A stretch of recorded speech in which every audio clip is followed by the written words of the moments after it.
Hi, it's Gary. Welcome to today's video.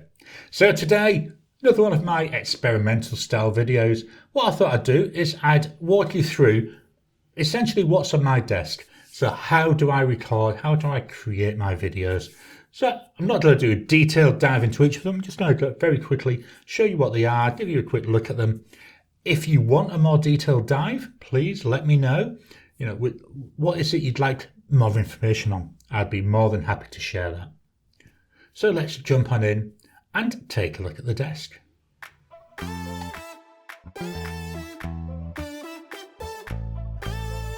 Welcome down to the Unsteady Cam 2025. I'm hand holding the camera, as you can see, so maybe a bit shaky as I'm going through this video. So the first thing we're going to look at is actually the camera. This is why I thought I'd start with this view. So it's an iPhone 11 Pro, so it's not exactly a recent camera. And I'm recording on here with an app called Blackmagic Camera Pro. Now, why I use this, today it's fine because I'm using this handheld. But panning on over, hitting everything on the way, here we've got my iPad Pro. And this is actually what I use to control the camera when I'm doing my normal recordings. So I can control the iPhone camera from this version of Blackmagic that's running there. So I can see what I'm doing. I can set my focus and everything. You know, we've got a nice infinite there. So that's the iPhone 11 Pro, as you can see there. Now I'm going to jump behind that because we're already seeing the camera. We can also see there, I know you see this on my lives, there's my wireless mic there. So here's actually the script. This is the state of scripts that I do. I only do them as like bullet point type stuff because most of what I do is I'm doing it as a, you know, just stream of consciousness. So it's as I think about it, and I just use these as hints. And that's the same for all my videos. So I'm showing you here the one for today. I've also recorded just before this another one, and that's a showdown video.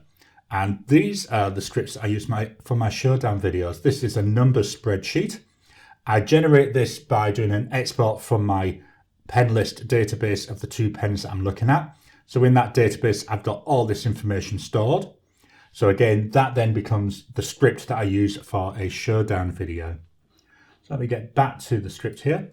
Also over here, I've got photos open for my showdown. So anything where I'm looking at the nibs, beforehand, I do take a photograph of the nib so I can actually have it up here. So I usually can see it a lot better. So this is what I'm using for recording, and all my videos are recorded using this phone. In terms of microphone, so you've already seen it here. I'm going to go right the way down here. I have a Rode Wireless ME. There you go. So that's a receiver that's plugged in. The Wireless ME doesn't have onboard recording, so it needs to be connected to whatever you want it to record to. I'm recording to my Mac. So I've just got a USB-C cable there, which connects it to the Mac.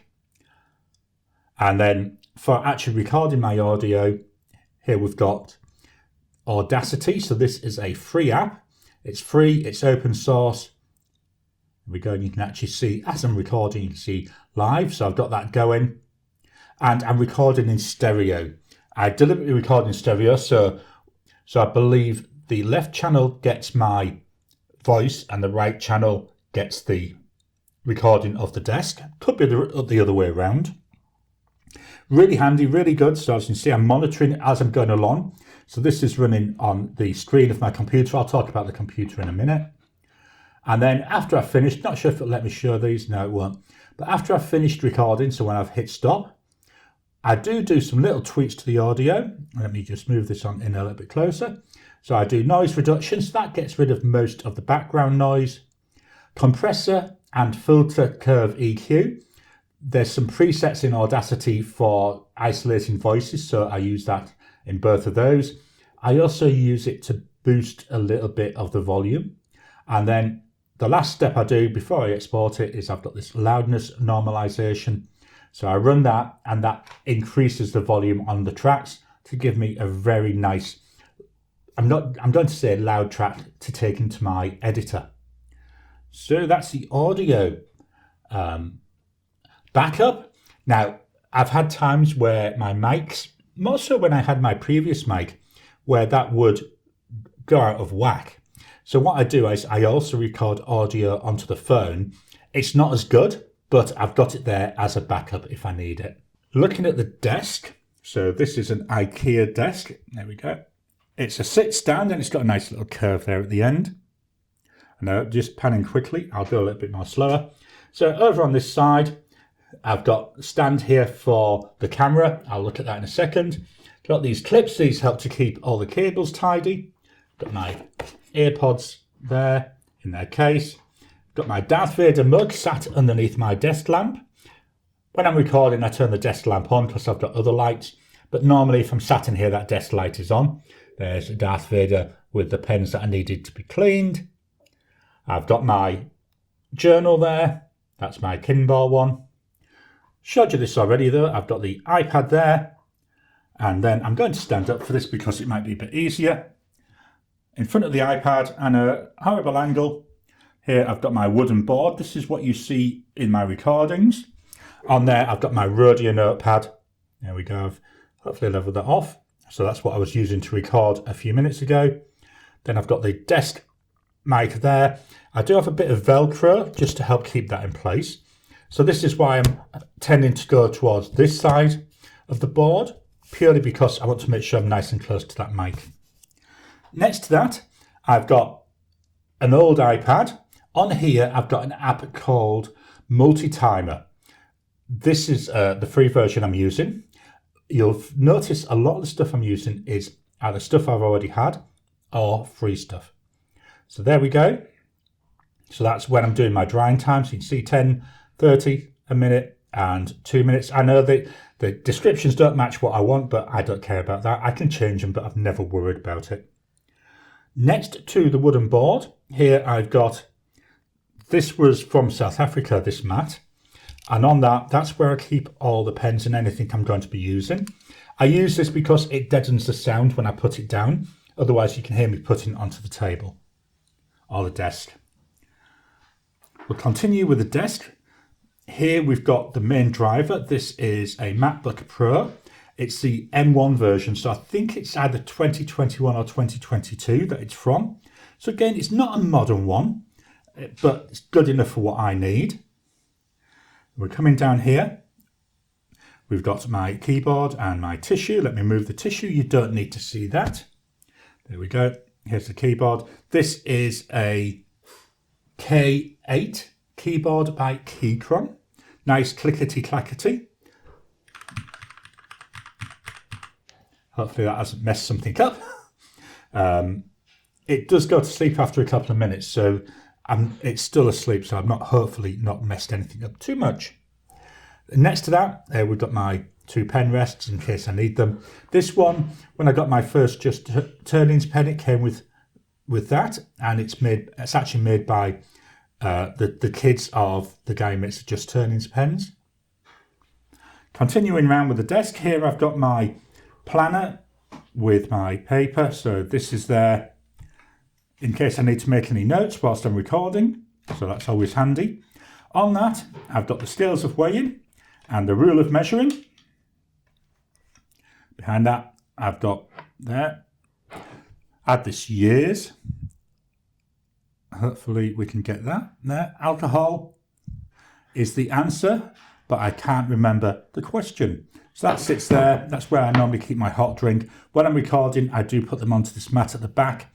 Again, deadens the sound, but also gives me a little bit more room. Whereas if I had it here, I do run out of room very quickly. We've got here the mouse. There we are. That's a Logitech Magic Mouse. No, it isn't. It's a Logitech MX Master 3. I do also sometimes use the Apple Magic Mouse, but that's usually in another room, so not actually when I'm recording. Either side of the computer, here we've got some cheap Logitech speakers, and maybe I might be going too fast. Sat on there, it's actually a drawer that's upside down with a chopping board on it, which I'm using to give a little bit of extra height to my monitor. So the monitor, this is an MSI 34-inch monitor. Oh, I wish I'd got this before. This is so nice. I can get virtually everything I need to be doing on here. Just look at that, going around. Then sitting on top of there, that's where I've got the Logitech webcam. So the idea there, I've got the webcam. I've also got a webcam built into the Mac. So I've got two different views for my face when I'm doing my lives. Coming around, I've now got my two lights. These are cheap ones. I can never remember, it was either AliExpress or Temu. So just LED panels. I've got two of them running. They just, show you better there, they just clip down to my desk. There we go. They give all the light that I need. And then at the side of my desk, excuse the mess, here I've got the stand for the camera. The one thing I do make sure is that the camera stand is not touching the desk. I find if I have it touching the desk, then the camera wobbles a lot. So there we've looked at most of the software and the hardware. And now hopefully we'll move back around. What we're going to do now is look at some of the additional bits of software that I use when I'm doing my lives and also when I'm editing my videos. Just dropping in to interrupt your regular programming. Would you like to help support the channel?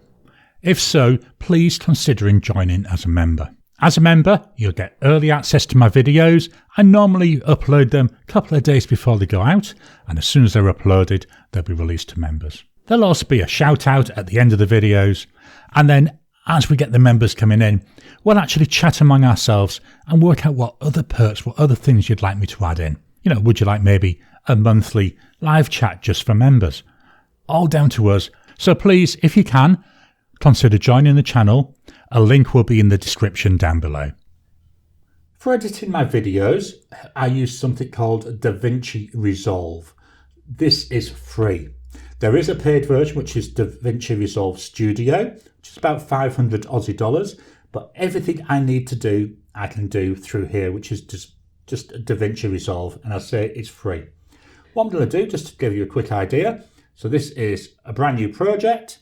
I'm going to drag in two files. These are for one of the videos I'm going to be editing this morning.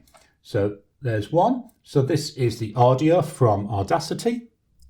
And then what I'm going to do, that's the overhead audio. I haven't processed the video yet for that. So here's the audio now for the face. Let's get rid of that. No, we'll leave that. I know what it's there for. And I'm going to fetch in my video file. He says, pressing all the wrong buttons. I know, not exciting, is it? There we go. Here's the video file. So I've just dragged them in. So the first thing I do is I sync the audio. Now this is going to be fun. So I want that, and I want to press the shift button and select that as well. So you may see things sliding around a second. There you go. So I've got them selected. Now what I'm going to do is right click on the face, and I'm going to select here audio sync and then auto audio sync, and I sync based on waveform. Now if I click sync, what that does, that goes through and it replaces the iPhone audio with the audio that I recorded from Audacity. And then what I'll do is drag that face down into my editing timeline. And here I've got my nicely processed audio. Stretch that there so you can see that, ready for me to start editing. Let's go back to the script.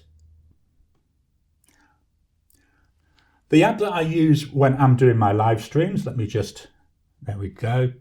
So this is called OBS Studio. Again, I use a free version. There are some paid variants around there, but the free one takes a little bit to get used to it, but once you're used to it, it's actually quite powerful.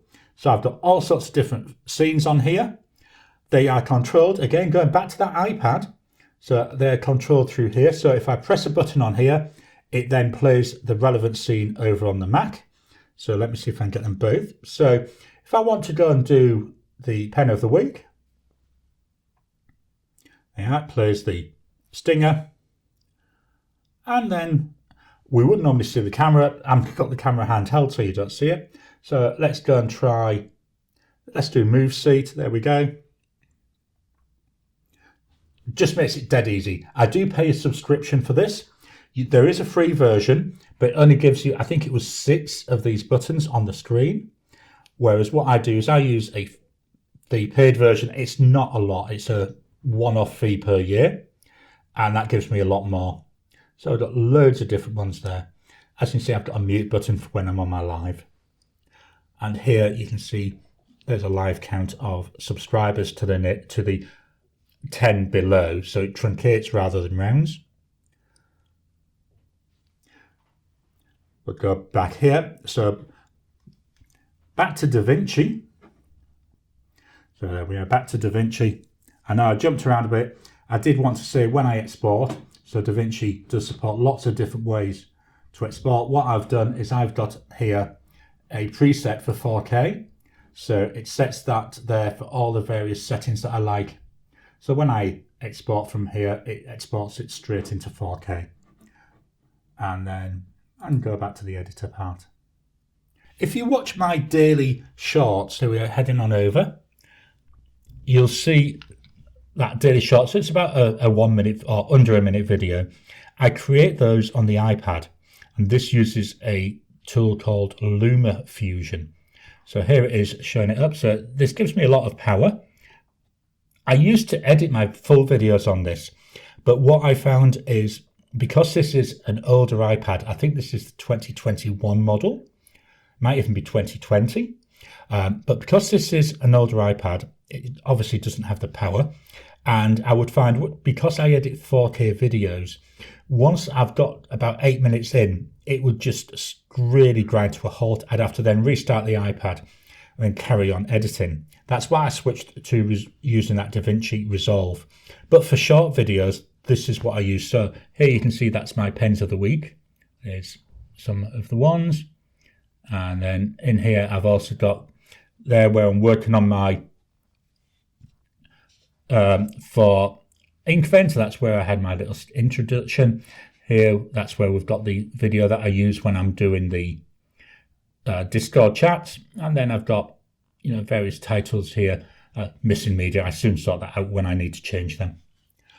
Very quick, very easy. So for my short videos, it's perfect. It uploads them direct to YouTube for me.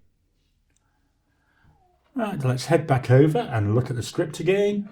Whoops. There you are, you can actually see what I'm doing. I'm watching videos when I'm not editing, when I'm not recording.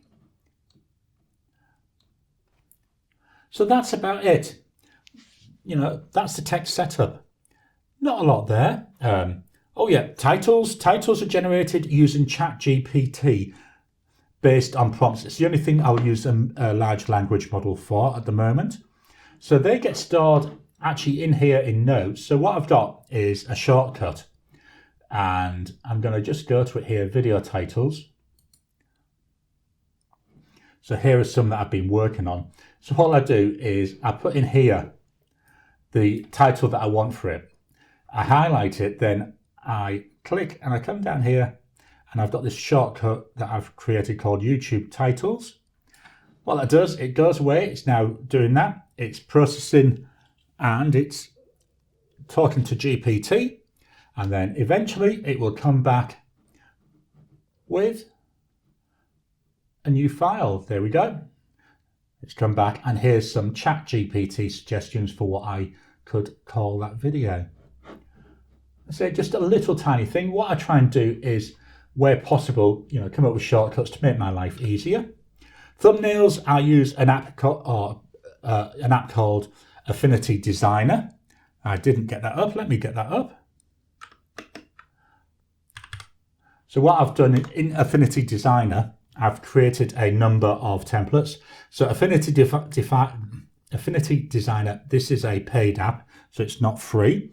To me, it was worth every cent. It's not overly expensive, certainly not when you compare it to the likes of Adobe. So here I've got various templates I've done. So I've got bits and bobs. So if I open that, I've set my colors. I've got my headings all there. I've got my logo on there. Main thing I would then do is go and change the topic and then fetch in from Apple Photos or wherever I've got it, fetch in the photo that I want to use for the main subject. Once I've done everything, once it's all been created and edited, I then transfer all the files over onto a Mac Mini. That's a 2018 Mac Mini. I'm going to just put my face up. There we go. So I'll transfer them over to a 2018 Mac Mini, which sits just over there. No screen attached to it, so I remote control it from here. And from there, I've got my backups of all my files. I back it up onto two other drives. I've got an SSD and a hard drive, so I've got 3 backups then of all my videos, just in case. And then from there, when I do my uploads to YouTube, I just run them from the Mac Mini. I normally, when I get up, I come in here, set that upload going, because it takes about an hour and a half-ish, depending on how big it is. When it's done, I do all my little bits, and then that's it, and I can then delete it. So that's everything I can think of. I've gone through my script. So this is how the magic is made. I hope you've enjoyed today's video. Hope this was interesting for you. Please drop any comments about it down below. Also let me know, is there any of these areas where you'd like me to do a deeper dive? Be interesting to do that, but I really want to go by what people would like to see. So again, drop that comment down below. Please hit the thumbs up button.